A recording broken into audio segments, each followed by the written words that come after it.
Friends, ये है just क्रैकेट की मैनुअल ऑफ ऑफिस प्रोसीजर पर बेस्ड सीरीज और इस वीडियो में हम करने वाले हैं चैप्टर नंबर 15 और चैप्टर 15 का नाम है ई ऑफिस डिजिटाइजेशन फ्रेमवर्क। तो सबसे पहले चैप्टर में दिया हुआ है कि ई ऑफिस क्यों लाया गया।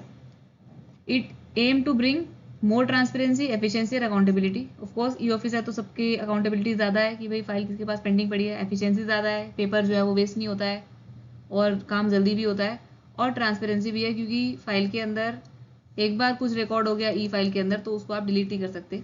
ठीक है, तो इस वजह से बेटर प्रोडक्टिविटी हो गई। अब ये बहुत इंपॉर्टेंट था कि भाई फिजिकल फाइल से जब ई ऑफिस की तरफ हर ऑफिस बढ़ रहा है तो ये ट्रांजिशन जो है वो कैसा होना चाहिए। तो this transition is very important कि कौन सा मोड से आप ट्रांजिशन कर रहे हो, और ट्रांजिशन करते हुए उन फाइल्स की भी बहुत इंपॉर्टेंस है जिन फिजिकल फाइल्स को आप ई ऑफिस के अंदर ट्रांजिशन करने वाले हो। तो इसलिए यहाँ पर कुछ की एरियाज लिखे हुए हैं कि ये जो डिजिटाइजेशन स्ट्रैटेजी है, कि जिस स्ट्रैटेजी से हम डिजिटाइजेशन करने की कोशिश कर रहे हैं, फिजिकल फाइल से कंप्लीटली ई ऑफिस की तरफ बढ़ने की कोशिश कर रहे हैं, तो उसके की एरियाज क्या हैं। सबसे पहली चीज़ ये कि जो भी हमारे पास एग्जिस्टिंग डॉक्यूमेंट और एग्जिस्टिंग फाइल्स हैं, कौन सी अप्रोच से उनको डिजिटाइज किया जाए। दूसरा, जब उनको डिजिटाइज कर दिया तो उन फिजिकल फाइल्स का क्या करना है, उनकी स्टोरेज का किस तरीके से, कौन सी फाइल्स को स्टोर करना है और कैसे स्टोर करना है। ऐसा तो है नहीं कि भाई ई फाइल में एक बार स्कैन हो गई फाइल और चली गई तो फिजिकल फाइल को आप फाड़ दो, तो ऐसा तो नहीं फाड़ सकते, तो उनको स्टोरेज करना पड़ेगा। नेक्स्ट है, इस ट्रांजिशन प्रोसेस में फिजिकल फाइल से ई ऑफिस की तरफ ट्रांजिशन होने में कौन कौन स्टेक होल्डर्स इन्वॉल्व हैं, किन किन को इस चीज़ से फर्क पड़ेगा। और नेक्स्ट है कि स्टैंडर्ड प्रोसीजर से ये काम होना चाहिए और लॉन्ग टर्म रिटेंशन पॉलिसी होनी चाहिए कि भाई ये जो सिस्टम है कोलैप्स ना करे, ये लॉन्ग टर्म तक चले और सक्सेसफुल बने। ठीक है, अब before the digitization process is started, अब डिजिटाइजेशन करने से पहले क्या क्या चीज़ें इंपॉर्टेंट है। सबसे पहली बात तो ये देखो कि जो ऑफिशियल रिकॉर्ड्स है जिनका कि डिजिटाइजेशन होने वाला है, उनकी इंटीग्रिटी वैसी की वैसी रहे, वो ऑथेंटिक हो, कंप्लीट हो और एक्सेसिबल इन्फॉर्मेशन रहे। देन डिसीजन लिए जाएंगे इस चीज़ पर कि भाई ट्रांसफॉर्मेशन का मोड क्या हो सकता है, उसके लिए क्या क्या इक्विपमेंट की ज़रूरत हो सकती है, और टेक्निकल स्टैंडर्ड्स क्या हैं स्टोरेज के लिए। ठीक है, क्योंकि हम ई पर काम कर रहे हैं तो भाई कितनी स्टोरेज रहेगी सिस्टम के अंदर, सर्वर के पास कितना उसके पास चलने के लिए स्पेस है। Then quality assurance measures need to be defined and implemented, quality assurance भी होना चाहिए। फिर उसके बाद फिजिकल फाइल, अभी मैंने बताया कि भाई जब वो ट्रांजिशन मोड में ई ऑफिस की तरफ चली गई फिजिकल फाइल तो उसकी स्टोरेज का क्या करना है। एंड देन जब ई ऑफिस पर कोई चीज़ आ गई है तो सारे ऑफिशियल्स को ट्रेन भी करना चाहिए कि इस ई ऑफिस को अब यूज़ कैसे करना है। नेक्स्ट यहाँ पर दिया हुआ है डिजिटाइजेशन फ्रेमवर्क। देखो, ओवरऑल ट्रांजिशन करना है हमें ई ऑफिस में, ठीक है, तो इसलिए उसके लिए एक फ्रेमवर्क बनाना पड़ेगा कि भाई किस तरीके से हम चलेंगे आगे, कैसे उसको हमें डिजिटाइजेशन करना है ताकि कंप्लीट हम फिजिकल मोड से ई ऑफिस पर शिफ्ट कर पाएँ। तो इस फ्रेमवर्क के अंदर 4 एरियाज हैं। पहला है गवर्नेंस स्ट्रक्चर, कि ये जो आप डिजिटाइजेशन करोगे उसके अंदर गवर्नेंस स्ट्रक्चर कैसा होगा, सबकी क्लियर रोल्स एंड रिस्पॉन्सिबिलिटीज क्या क्या रहेंगी उसके अंदर। तो गवर्नेंस का स्ट्रक्चर कैसे होगा कि ये जो डिजिटाइजेशन है इसको जो लोग गवर्न करने वाले हैं, ठीक है, उनको ऑर्गेनाइज कैसे करना है लोगों को। उसके बाद है कि कौन सी अप्रोच फॉलो की जाए, फिर क्या प्रोसेस, उस अप्रोच को फुलफिल करने के लिए कौन सा प्रोसेस अडॉप्ट किया जाए, and then integration into e office. इन चारों एरियाज के बारे में हम एक एक करके पढ़ेंगे अभी। तो सबसे पहला की एरिया है गवर्नेंस स्ट्रक्चर। अब मैंने जैसे बताया कि गवर्नेंस स्ट्रक्चर के अंदर क्या चीज़ें होगी कि सबके रोल्स और रिस्पॉन्सिबिलिटीज वगैरह जो है वो डिफाइंड होने चाहिए प्रॉपरली। ठीक है, और जो इम्प्लीमेंटेशन है, अब ये देखो कि भाई फिजिकल फाइल से लेके पूरा का पूरा सिस्टम ई ऑफिस पे लेके जाना, तो कितनी प्लानिंग होगी इसके लिए। तो सबसे पहले उसके अंदर गवर्नेंस स्ट्रक्चर होगा कि भाई कौन कौन लोग किस तरीके से इस प्रोसीजर को गवर्न किया जाए। तो किस तरीके से गवर्न किया जाएगा, रिक्वायर्ड पॉलिसीज, क्या गाइडलाइंस होनी चाहिए, क्या बेस्ट प्रैक्टिस होनी चाहिए, क्या एसओपी होनी चाहिए, स्टैंडर्ड ऑपरेटिंग प्रोसीजर्स। ठीक है, और गवर्न करते टाइम इन चीज़ों का ध्यान रखना है कि ई ऑफिस की लीगल रिक्वायरमेंट मीट होनी चाहिए, प्रेस्क्राइब्ड ई गवर्नेंस के जो स्टैंडर्ड्स हैं वो मीट होने चाहिए। ये आईटी एक्ट 2000 का, इसकी अमेंडमेंट्स वगैरह, इन सब के जितने भी रिक्वायरमेंट्स हैं, इन सब में जितने भी प्रेस्क्राइब्ड गाइडलाइंस हैं वो सब मीट होनी चाहिए। इसके अलावा क्योंकि ई फिजिकल से पूरा ई ऑफिस बनाना है तो सब चीज़ें स्कैन होगी, तो स्टैंडर्ड होनी चाहिए स्कैनिंग गाइडलाइंस, वही फॉलो होनी चाहिए, जो यानी कि स्कैनिंग गाइडलाइंस का भी एक स्टैंडर्ड बनाना पड़ेगा। उसके बाद यह इंश्योर करना चाहिए कि जो डिजिटाइज रिकॉर्ड है they are stored in open standard format. Then जो भी पॉलिसीज एंड गाइडलाइंस हैं स्ट्रेटजी फ्रेमवर्क डॉक्यूमेंट के अंदर, बेसिकली इस पूरे प्रोसीजर के अंदर जितनी भी गाइडलाइंस अवेलेबल हैं ई ऑफिस को लेके, ई गवर्नेंस को लेके, स्कैनिंग को लेके, डिजिटाइजेशन ऑफ रिकॉर्ड्स को लेके, तो वो सारी की सारी अडेयर होनी चाहिए, सारी की सारी मीट होनी चाहिए। नेक्स्ट है आपका नेक्स्ट की एरिया कि डिजिटाइजेशन की अप्रोच, कि क्या अप्रोच लेने वाले हैं। तो पहला फेज है प्लान के अंदर क्या क्या ये स्टेप्स दिए हुए हैं। नेक्स्ट प्लान है कि प्रिपेयर, और फिर तीसरा है इम्प्लीमेंट। तो भाई ऑफकोर्स सबसे पहले तो फेज 1 प्लानिंग होनी चाहिए। एग्जाम पॉइंट ऑफ व्यू से ये इंपॉर्टेंट हो सकता है यहाँ पर कि डिजिटाइजेशन अप्रोच कितने फेजेस के अंदर है। डिजिटाइजेशन अप्रोच के अंदर मतलब कितने फेजेस हैं, तो 3 फेजेस हैं, plan, prepare and then implement. ठीक है, इसको एक बार स्टेप्स को एक बार जरूर रीड कर लेते हैं सो दैट आपको एक बार विजुअल क्यू मिल जाए, एक और ऑडियो क्यू भी मिल जाए। तो फेज 1 इज प्लान के लिए क्या होगा, आइडेंटिफिकेशन ऑफ नोडल ऑफिसर, वही डिपार्टमेंट का नोडल ऑफिसर और नोडल कोऑर्डिनेटर्स।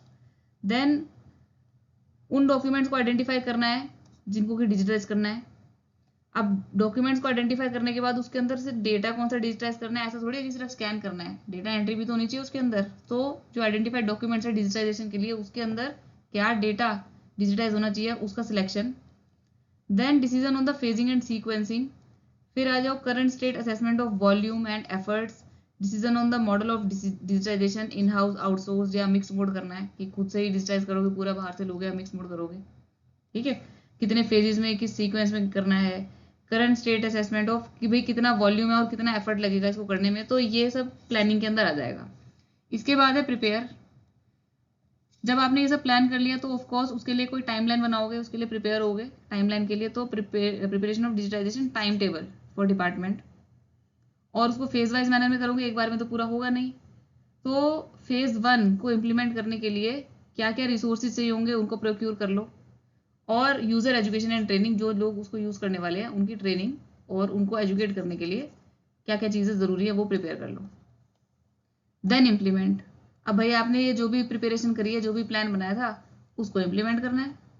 ठीक है, कि डिजिटाइजेशन जो टाइम टेबल आपने बनाया है उसको इम्प्लीमेंट करना है, फेज वाइज ही चलना है, डिजिटाइजेशन प्रोसेस फॉलो करना है, जो भी स्कैनिंग और स्टोरेज से रिलेटेड गाइडलाइंस है उनको फॉलो करना है। अब डिजिटाइजेशन अप्रोच के अंदर जो फेज 1 हमने पीछे पढ़ा है उसको डिटेल में दिया हुआ है।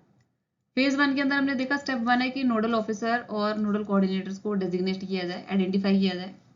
देन सेकंड स्टेप है डिजिटाइजेशन के लिए डॉक्यूमेंट्स को आइडेंटिफाई करना है। तो कौन से डॉक्यूमेंट हो सकते हैं, पहला डॉक्यूमेंट मतलब पहले काइंड ऑफ डॉक्यूमेंट्स है act, office memorandum, circulars, annual report या पॉलिसीज।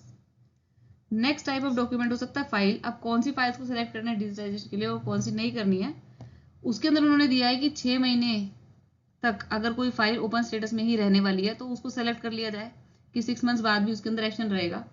और अगर ऐसा लग रहा है कि 6 मंथ्स के अंदर एक्शन खत्म हो जाएगा तो कौन कौन सी फाइल सेलेक्ट करनी चाहिए। सबसे पहली फाइल ऐसी फाइल है जो कि परमानेंट रिकॉर्ड्स हो सकती है, उनको सेलेक्ट कर लो। Files that are involve in issuing और likely to be issued in future important instructions या डायरेक्शन। भाई 6 महीने से पहले बंद तो हो नहीं है फाइल, लेकिन उस फाइल के अंदर कोई बहुत इंपॉर्टेंट डिसीजन होने वाला है। ठीक है, तो उसको आप सेलेक्ट करो। देन ऐसी फाइल है जिनको कि कैबिनेट के पास भेजना पड़ेगा उनको। ऐसी फाइल है जिसके अंदर प्रेसिडेंट बुक या फिर स्टैंडर्ड गार्ड फाइल से रिलेटेड कुछ चीजें हैं।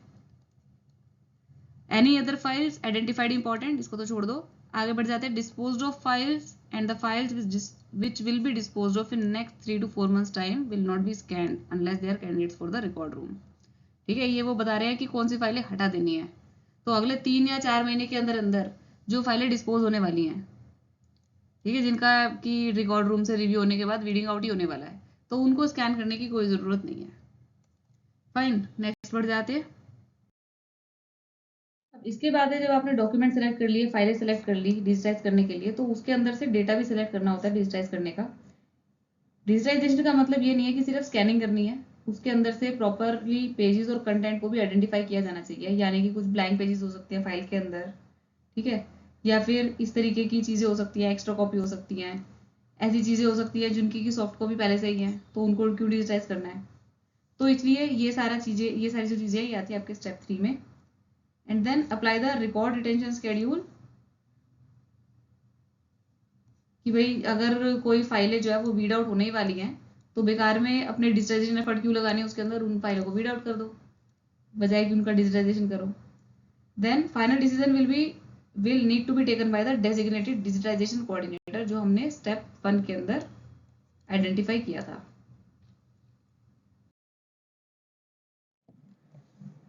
नेक्स्ट स्टेप है decision on phasing and sequencing, कितने फेज वाइज मैनर में और क्या सीक्वेंस रहनी चाहिए। ठीक है, तो जब फेजिंग एंड सीक्वेंसिंग डिसाइड हो जाएगी तो फिर उसके बाद आपने देखा कि नेक्स्ट में आपने डिजिटाइजेशन टाइम टेबल भी एक बनाना था, तो ये सब उसमें काम आएगा। अब सजेस्टेड अप्रोच क्या है कि सबसे पहले तो उन फाइलों को डिजिटाइज कर लो जो सर्कुलेशन में ही नहीं है, ठीक है, जो रखी हुई हैं, जो कि फाइल चल नहीं रही है अभी।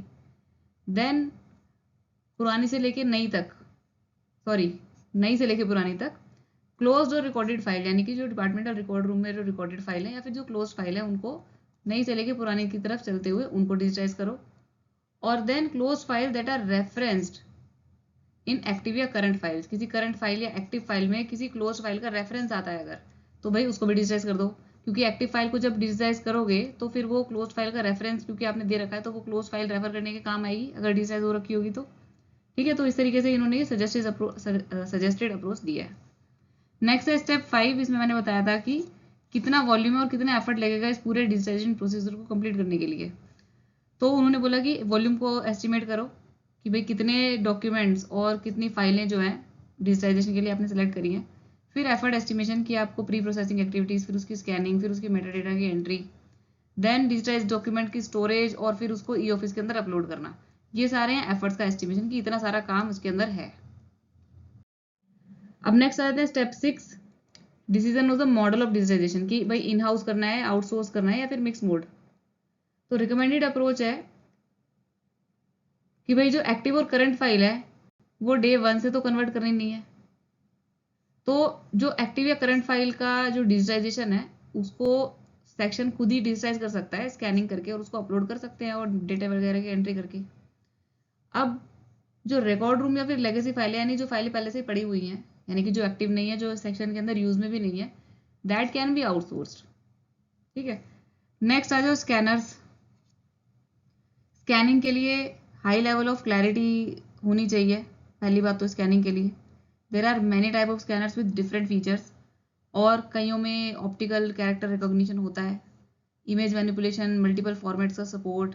तो स्कैनर्स को जो है ये सारी चीज़ें ध्यान में रखते हुए फिर चूज़ करना चाहिए कि कितना वॉल्यूम है, क्वालिटी क्या चाहिए आपके डॉक्यूमेंट को स्कैन करने के बाद, स्पीड क्या है स्कैनिंग की, कितना वॉल्यूम है उसके हिसाब से आपकी स्पीड भी होनी चाहिए स्कैनिंग की, और डॉक्यूमेंट्स किस किस टाइप के हैं, बुक है, लेटर है, फाइल है, तो स्कैनर कैसा होना चाहिए कि जिसके अंदर पेपर खुद चला जाता है, या फिर जो स्कैनर फ्लैट बेड स्कैनर होता है उसके ऊपर रख के जब पेपर स्कैन होता है। तो इस तरीके से डिफरेंट स्कैनर्स आते हैं, तो अपनी रिक्वायरमेंट को देखते हुए स्कैनर सेलेक्ट करने चाहिए। पैरामीटर देखो, डॉक्यूमेंट्स का अगर वॉल्यूम जो है वो बहुत ज़्यादा है तो किस टाइप का स्कैनर, एक हाई एंड स्कैनर जो कि 1 मिनट के अंदर 100 पेज स्कैन करते हैं। भाई देखो वॉल्यूम अगर बहुत ज़्यादा है तो स्कैनर भी फास्ट होना चाहिए ना। और टाइप, भाई स्कैनर आपके जो डॉक्यूमेंट्स हैं उनका टाइप कैसा है, अगर गुड क्वालिटी या लैमिनेटेड डॉक्यूमेंट्स है या बुक्स है तो ऑफकोर्स किस तरीके का स्कैनर हो सकता है, एडीएफ स्कैनर जो ऑटोमेटिक डॉक्यूमेंट फीडर जिसमें पेपर जब वो खुद चला जाता है अंदर, फ्लैट बेड स्कैनर या फिर बुक स्कैनर, इसके हिसाब से, है ना। अब फेज 1 के बाद फेज 2 था प्रिपेयर, प्लानिंग के बाद आप करोगे प्रिपेयर। सबसे पहले प्रिपेयर क्या करना है, डिजिटाइजेशन का टाइम टेबल, कि भाई इस तरीके का एक डिटेल कैलेंडर बना लो कि भाई डिजिटाइजेशन एक्टिविटी इन हाउस और आउटसोर्स एक्टिविटी जो है वो किस टाइम टेबल के अकॉर्डिंग होगी। नेक्स्ट रिसोर्सेज को प्रोक्योर करो, भाई क्या स्कैनर क्या चीज़ है, जो भी आपने प्लान किया, जिस भी टाइप का स्कैनर सेलेक्ट किया उनको प्रोक्योर करो।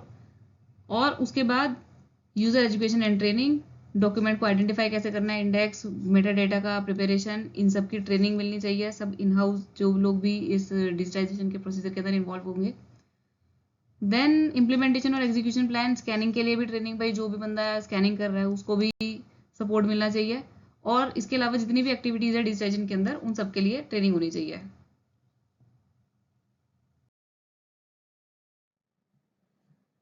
देन है इम्प्लीमेंट, अब आपने प्लान कर लिया, प्रिपेयर कर लिया, आप इम्प्लीमेंट करो, जो आपने टाइम टेबल बनाया है उस टाइम टेबल को फॉलो करना है, और डिजिटाइजेशन प्रोसेस जो आपने सेलेक्ट करा है उसको फॉलो करना है, जो स्कैनिंग और स्टोरेज की गाइडलाइंस आप लोगों ने सेलेक्ट करी है प्लानिंग और प्रिपेयर करते टाइम, तो उन सबको इम्प्लीमेंट करना है बस सब।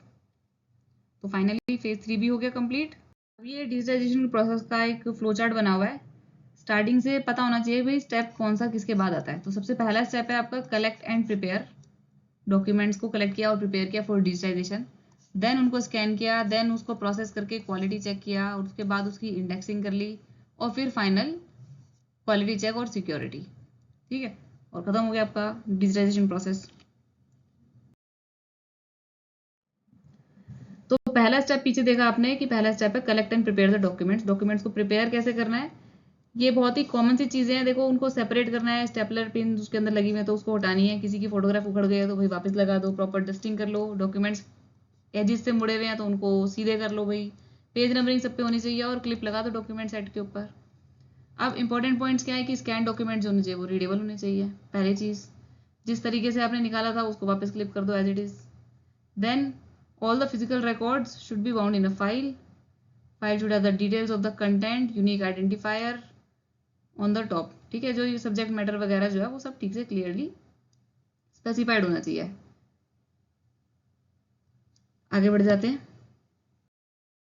अब है मोड ऑफ स्कैनिंग। दो तरीके की मोड ऑफ स्कैनिंग हो सकते हैं, या तो हर पेज की पीडीएफ बनाई जाए, या फिर पूरी फाइल को बल्क स्कैनिंग कर दी जाए।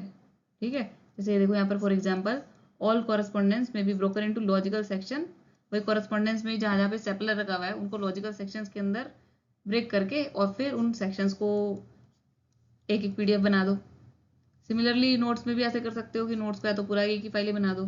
तो ये सब तो बहुत ही कॉम्प्रिहेंसिव सी चीज़ें हैं, इसके अंदर कोई सेट स्टैंडर्ड नहीं है। जिस तरीके की आपकी फाइल है उसी के हिसाब से आप डिसाइड कर सकते हो कि उसको पेज बाय पेज स्कैन करना है या फिर बल्क स्कैन करना है।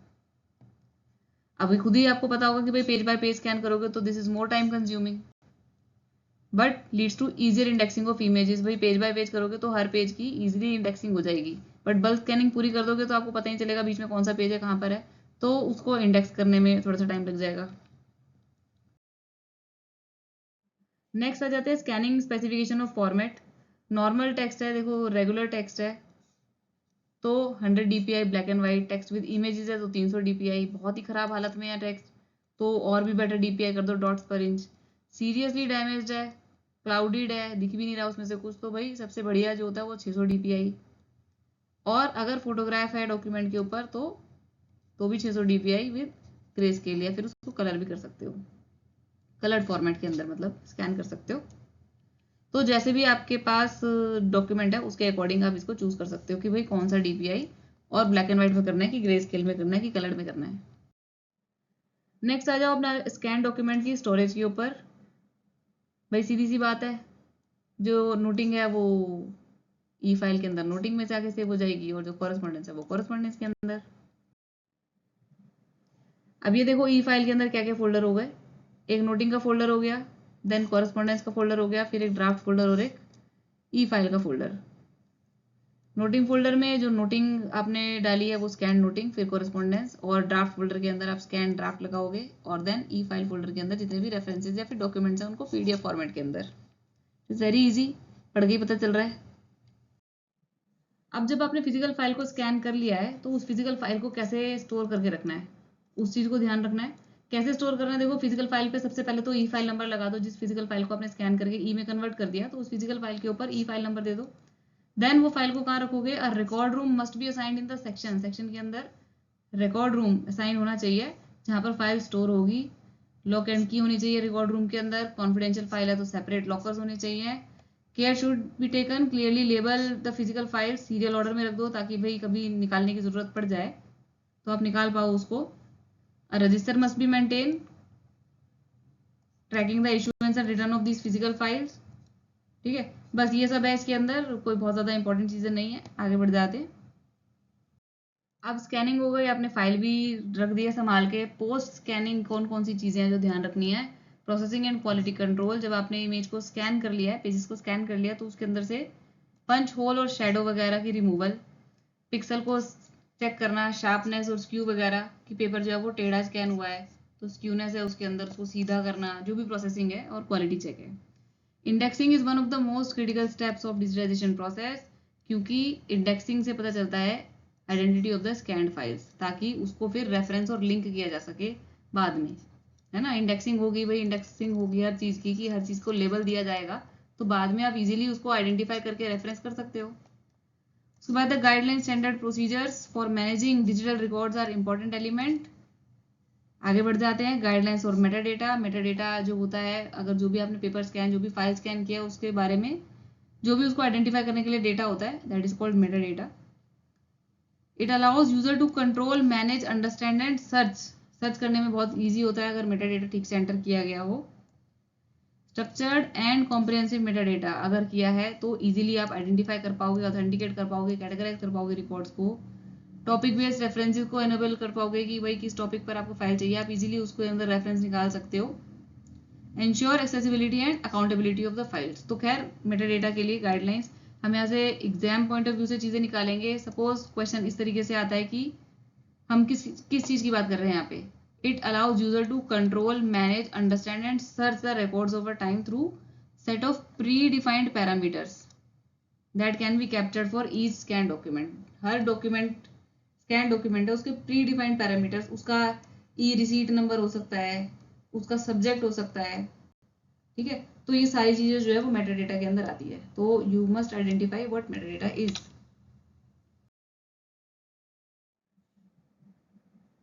अब देखो मेटाडेटा के अंदर उसने बता ही दिया खैर आगे कि क्या क्या होता है। It contains information about file content, उसका टाइटल, उसका सब्जेक्ट, उसका फॉर्मेट, कब वो क्रिएट हुआ था रिकॉर्ड, उसकी history, details of its disposal और कोई कीवर्ड भी अगर है, ठीक है। तो ये हो गया आपका regular metadata. Then there is administrative metadata. Administrative metadata मतलब कि सेंडर का एड्रेस और लोकेशन वगैरह। देन स्ट्रक्चरल मेटाडेटा कि साइज ऑफ द पेज, यानी अगर सपोज हम इस पर्टिकुलर डॉक्यूमेंट की बात कर रहे हैं और इसके मेटाडेटा की बात करें तो पहली बात तो आपको पता चाहिए मेटाडेटा जो है वो 3 टाइप का है। रेगुलर कि इस डॉक्यूमेंट को आइडेंटिफाई कैसे करोगे, उसके सब्जेक्ट से, टाइटल से, उसका फॉर्मेट, उसका डेट टाइम वगैरह जब भी वो रिकॉर्ड हुआ है। देन एडमिनिस्ट्रेटिव डॉक्यूमेंट, किसके नाम का डॉक्यूमेंट है भाई, सेंडर कौन है, ठीक है। और उसके बाद हो गया आपका स्ट्रक्चरल मेटाडेटा कि ये पेज जो है वो पीडीएफ है, उस पेज का साइज क्या है, A4 है, A5 है, व्हाटएवर, ठीक है। गाइडलाइंस और प्रोसीजर क्या हो सकते हैं मेटाडेटा के लिए। Identify the metadata elements. अब इसके अंदर से कौन से एलिमेंट्स आपको अपने मेटाडेटा में रखने हैं वो आइडेंटिफाई कर लो। एस्टेब्लिश कि कब उसको कैप्चर करना है, उसको रिटेन कब करना है। Detail the need of store metadata along with scan record. खैर ये सब तो बहुत ही जनरल सी चीजें हैं, आगे बढ़ जाते हैं। मेटाडेटा के बाद आपका नेक्स्ट पॉइंट है गाइडलाइंस फॉर स्टोरेज। अभी हमने देखा कि जो एक्टिव फाइल्स है उनको कौन स्कैन करेगा, उनको सेक्शन खुद ही स्कैन कर रहा है। तो सेक्शन खुद स्कैन कर रहा है तो उन्हीं के सिस्टम के अंदर, यानी जो स्कैनिंग परफॉर्म कर रहा है उन्हीं के सिस्टम के अंदर वो चीजें स्टोर हो जाए। फिर जो चीजें आउटसोर्स होकर स्कैन हो रही हैं तो उनकी स्टोरेज के लिए एक सेंट्रल फाइल सर्वर आइडेंटिफाई करना चाहिए डिपार्टमेंट को, जो कि सिस्टमैटिक हो और पीरियोडिक बैकअप वहां से लिया जा सके। बाकी एक्यूरेट लेबलिंग वगैरह होनी चाहिए। नेक्स्ट है स्टोरेज फॉर्मेट। तो open standard storage format it should be used. और दूसरा, जितने भी ई गवर्नेंस को लेकर जितने भी स्टैंडर्ड्स या फिर गाइडलाइंस हैं उन सबको फॉलो करना चाहिए। देन आ जाते हैं guidelines for maintaining quality control. जितना भी सॉफ्टवेयर, जितना भी हार्डवेयर आप यूज कर रहे हो डिजिटाइजेशन प्रोग्राम के अंदर, वो सब पहले से स्पेसिफाइड होना चाहिए कि भाई उसके जो वेरिएबल पैरामीटर्स है कि इमेज रिजोल्यूशन कैसा होना चाहिए, आउटपुट फॉर्मेट जो है वो जेपीजी है या फिर पीडीएफ है। तो ये सब चीजें प्री डिफाइंड होनी चाहिए and informed choices need to be made on each of these. नेक्स्ट आ जाता है सिक्योरिटी गाइडलाइन। अब भाई क्योंकि सारा डेटा जो है वो ई ऑफिस के ऊपर जा रहा है तो सिक्योरिटी मस्ट बी मेंटेन।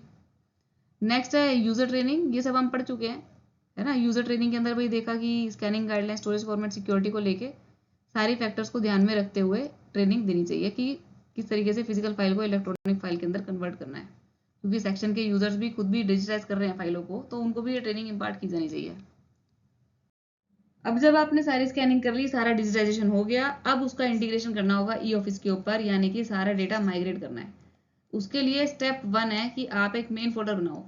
यहाँ पर हम सीधे इसको एग्जाम्पल से समझते हैं। सपोज फिजिकल फाइल जो भी आपने स्कैन किया उसका नंबर ये है, तो यूजर जो है वो फोल्डर किस तरीके से बनाए, वो मेन फोल्डर का नाम दे उसी फाइल नंबर के नाम पर। देखो इसके अंदर अंडरस्कोर लगा हुआ है क्योंकि फाइल का जब नाम देते हैं तो उसके अंदर वो ये वाला स्पेशल कैरेक्टर नहीं लेता, ठीक है, यानी वो जो स्लैश है वो ये नहीं लेता है, तो उसकी जगह इन्होंने अंडरस्कोर लगाया है, ठीक है।